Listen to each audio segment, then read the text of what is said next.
అందరికీ నమస్కారం. నేను మీ సులోచన సంపంగి. Welcome to my channel.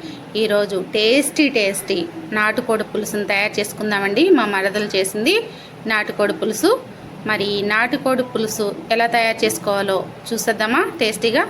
First of all కొంచెం వీడియో క్లిప్ అనేది కట్ అయిందండి. ఉల్లిపాయలు ఒక 2 ఉల్లిపాయలు కట్ చేసుకున్నాను సన్నగా. అలాగే ఒక 5-6 పచ్చిమిర్చి పొడవుగా చీల్చి పెట్టుకున్న పచ్చిమిర్చి. ఆయిల్ కొంచెం ఎక్కువ వేసుకోవాలండి. ఒక 4 స్పూన్ల ఆయిల్ వరకు వేసుకోవాలి. స్టవ్ మీద బాణలి పెట్టేసి 4 స్పూన్ల ఆయిల్ వేసుకున్న తర్వాత ఉల్లిపాయలు పచ్చిమిర్చి ఒక 2 నుంచి 3 బిర్యానీ ఆకులు వేసుకుంటున్నాము. ఇలా వేసుకొని ఇవంతా కూడా మగ్గేలాగా కొంచెం సేపు వేయించుకోవాలి. ఉల్లిపాయల్ని కొంచెం మగ్గే వరకు కూడా వేయించుకోవాలి. ఈ నాటుకోడి పులుసు అనేది మనం కొంచెం టైం తీసుకుంటుంది. మనకి ఖచ్చితంగా ఈ టైం అనేది పడుతుంది, కానీ టేస్ట్ కూడా అంతే ఎంజాయ్ చేస్తారు. అంత నిదానంగా వండుకోవాలి. అలాగే టేస్ట్ మాత్రం సూపర్గా ఉంటుంది. చూడండి, ఇలా బిర్యానీ ఆకులు, ఉల్లిపాయ, పచ్చిమిర్చి ఇదంతా కూడా మగ్గిపోతున్నాయి కదా. కొంచెం బ్రౌన్ కలర్ వచ్చేంత వరకు మగ్గిద్దామండి ఈ ఉల్లిపాయలని. కొంచెం సాల్ట్ వేసుకుంటే మనకి ఉల్లిపాయలు తొందరగా మగ్గిపోతాయి. కొంచెం ఆయిల్ ఎక్కువగానే పడుతుందండి. నాటుకోడి పులుసు కదా, కొంచెం ఎక్కువగానే పడుతుంది దీనిలోకి. ఇలా వేయించుకొని ఉల్లిపాయలంతా కూడా మనం ముందుగానే చికెన్ని క్లీన్ చేసి పెట్టుకున్నాం. కట్ చేసి చికెన్ క్లీన్ చేసి పెట్టుకున్నాం. ఇలా చూడండి, ఇది నాటుకోడి, ఒక కోడి తీసుకున్నాము.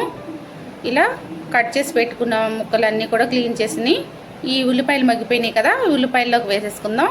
ఈ ముక్కలన్నిటిని కూడా చికెన్ని గుండెకాయ మాత్రం పక్కన ఉంచుకోవాలండి. ఇప్పుడే వేయకూడదు, చెదిరిపోతుంది అనమాట. మొత్తం అంతా దానిలో కలిసిపోయి దాన్ని పక్కన ఉంచేసుకుందాం, లాస్ట్లో వేసుకుందాం.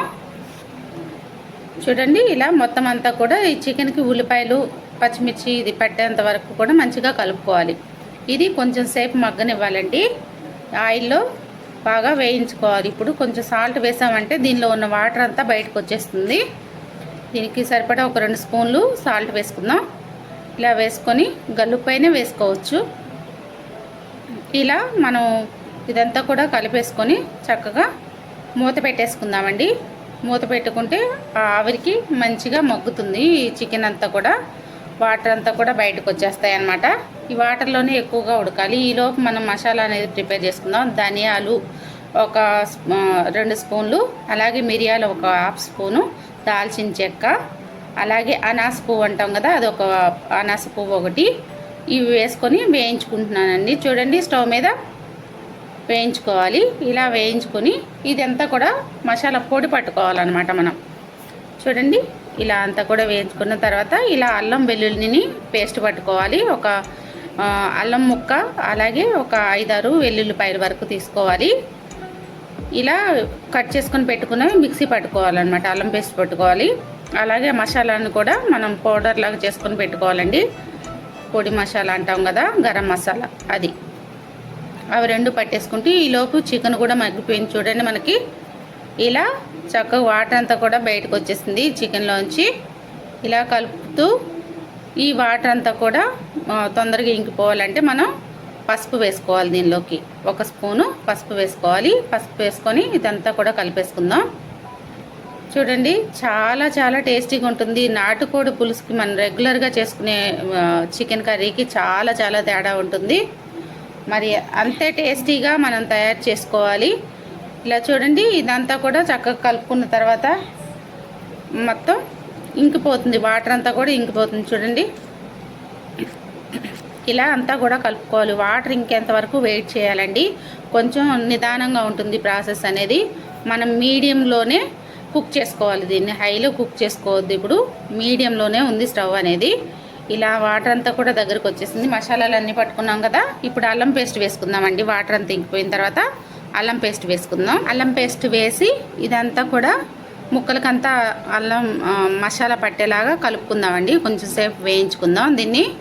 చూడండి, ఇలా కలుపుతూ వేయించుకోవాలన్నమాట.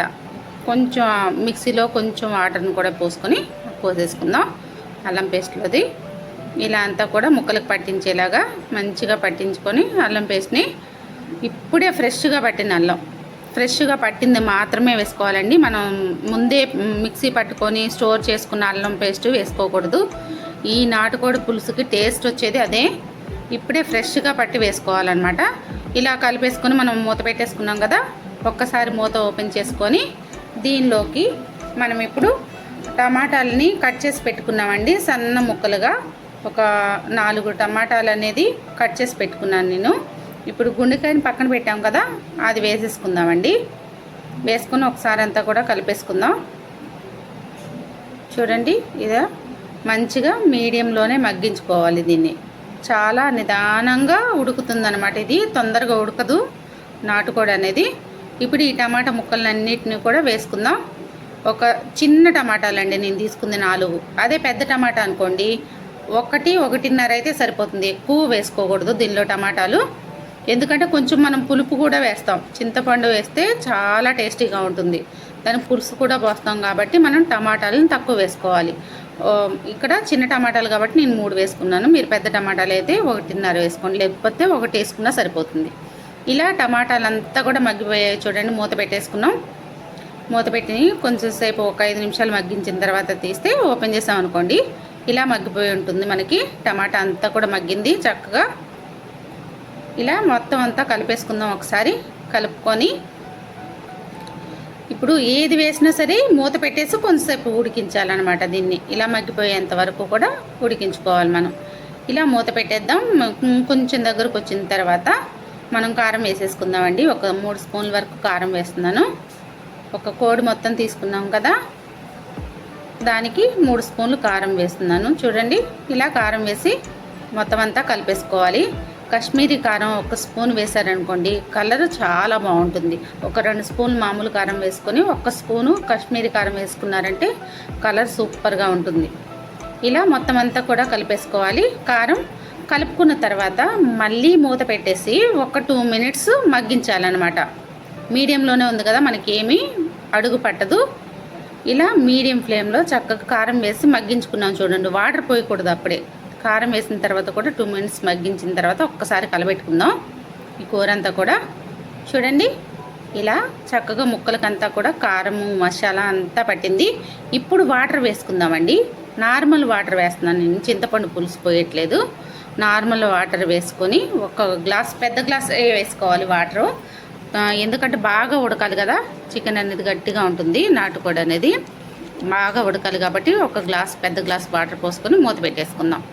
ఇప్పుడు ఇదంతా కొంచెం దగ్గరకు వచ్చేసింది. ఉడికిన తర్వాత ఇప్పుడు చింతపండు పులుసుని పోసుకుంటున్నామండి. కొంచెం చిన్న నిమ్మకాయ కంటే తక్కువ కొంచెమే వేసుకోవాలి, మరీ ఎక్కువ వేయకూడదు. ఈ చింతపండు పులుసు వేసుకున్న తర్వాత దీనిలోకి కరివేపాకు రెమ్మ, అలాగే పొడి మసాలా పట్టుకున్నాం కదండి గరం మసాలా, ఆ మసాలా వేసుకోవాలి. వేసుకొని ఇదంతా కూడా పట్టేలాగా కలుపుకొని ఒకసారి మూత పెట్టేసుకుందాం. మూత పెట్టుకొని ఇంకా ఉడికించేసుకోవటం. దగ్గర కొంచెం ఉడికిన తర్వాత ఇలా కొత్తిమీర వేసి ఇంకొక 2 నిమిషాలు మనం ఉడికించేసుకుందాం. మన నాటుకోడి పులుసు రెడీ అండి. చక్కగా చూసారు కదా, చాలా చాలా ఎంజాయ్ చేస్తారు. ఎప్పుడో ఒక్కసారి తెచ్చుకుంటాం కదా నాటుకోడి. ఇలా చేసుకొని చూడండి, ఖచ్చితంగా మీకు నచ్చుతుంది. టేస్ట్ మాత్రం సూపర్గా ఉంటుంది, అద్దిరిపోయే టేస్ట్ అనమాట. మరి ఈ వీడియో మీకు నచ్చినట్లయితే లైక్ చేయండి, షేర్ చేయండి, కామెంట్ చేయండి, అలాగే సబ్స్క్రైబ్ చేసుకోండి ఫ్రెండ్స్. ఇప్పటి వరకు సబ్స్క్రైబ్ చేసిన మా సబ్స్క్రైబర్స్ అందరికీ కూడా పేరు పేరున ధన్యవాదాలు. నా వీడియోస్ ఇంతగా ఆదరిస్తున్న మీ అందరికీ కూడా కృతజ్ఞతలు. మరి ఇప్పటి వరకు సబ్స్క్రైబ్ చేసుకున్న వాళ్ళు ఎవరైనా ఉంటే సబ్స్క్రైబ్ చేయండి ఫ్రెండ్స్. Thanks for watching.